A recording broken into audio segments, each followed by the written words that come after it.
There are hundreds of laws to regulate everything from the food we eat to the streets we drive on. But despite how varied they are, every law in America derives its power from a singular document, the Constitution.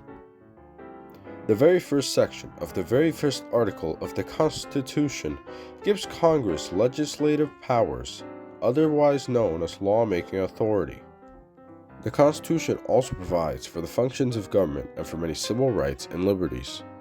Unfortunately, there are many people who do not know the Constitution or its concepts well, despite their importance. Take for instance civil rights and civil liberties.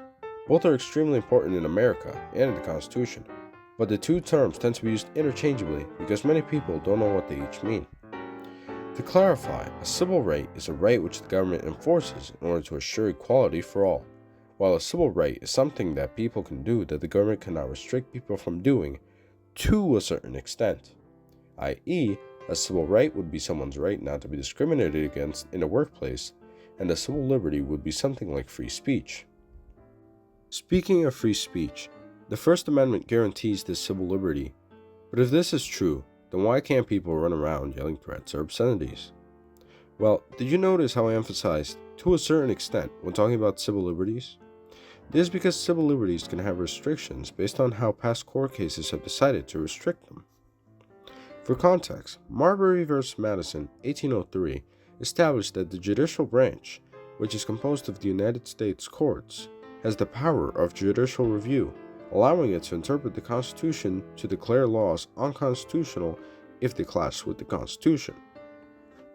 One of the most significant free speech restriction cases was Brandenburg v. Ohio, 1969, in which the court ruled that speech is unprotected by the First Amendment if it is, quote, directed at inciting or producing imminent lawless action, and likely to incite or produce such action. The Free Speech Clause of the First Amendment alone has other restrictions, but the First Amendment has other clauses too.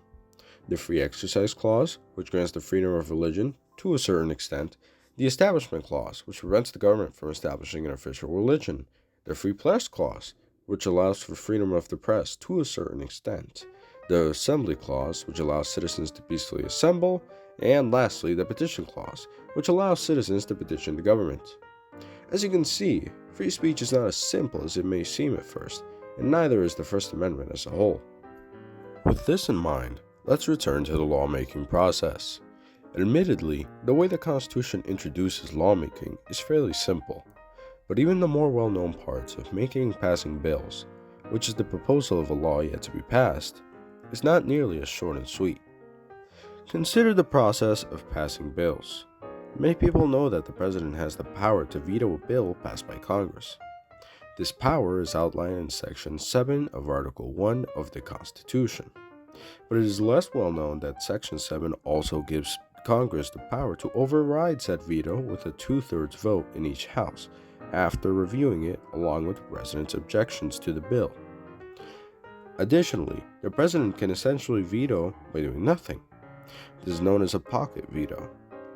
Essentially, if the president does not return the bill to Congress within 10 days of them receiving the bill, excluding Sundays, then it is automatically made into law unless Congress adjourns, in which case the bill is vetoed absolutely.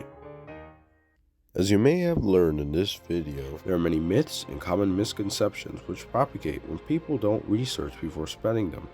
So next time you hear someone say that the Constitution guarantees X right, or does X thing, make sure to research the document itself to verify whether the information is true.